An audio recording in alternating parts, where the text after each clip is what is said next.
বাংলাদেশ জাতীয়তাবাদী দল আজকে বন্যার্ত মানুষের পাশে শেরপুরের এবং ময়মনসিংহ সদর হালুয়াঘাটের বন্যার্ত মানুষের পাশে দাঁড়িয়েছে, ঠিক যেমনটি দাঁড়িয়েছিল তিস্তায়, অর্থাৎ নীলফামারী, লালমনিরহাট, রংপুর, কুড়িগ্রাম, গাইবান্ধার বন্যার্ত মানুষ, ফেনী, নোয়াখালী, লক্ষ্মীপুর এবং কুমিল্লা দক্ষিণ, হবিগঞ্জ, মৌলভীবাজার, চিটাগাং হিল ট্রেক্স অর্থাৎ পার্বত্য চট্টগ্রামের মানুষের পাশে, অর্থাৎ বিশেষ করে খাগড়াছড়ি জেলার মানুষের পাশে ঠিক একইভাবে বিএনপি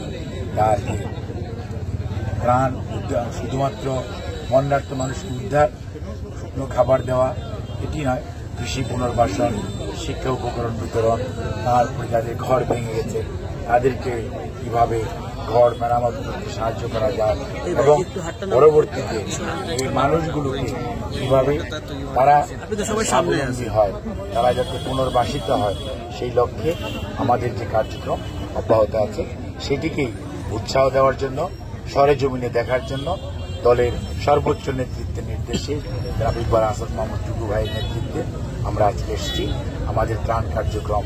অব্যাহত আছে এবং অব্যাহত থাকবে। পুনর্বাসন কর্মসূচির মাধ্যমে এই ত্রাণ কার্যক্রম যে কয়দিন প্রয়োজন সে কয়দিন অব্যাহত থাকবে।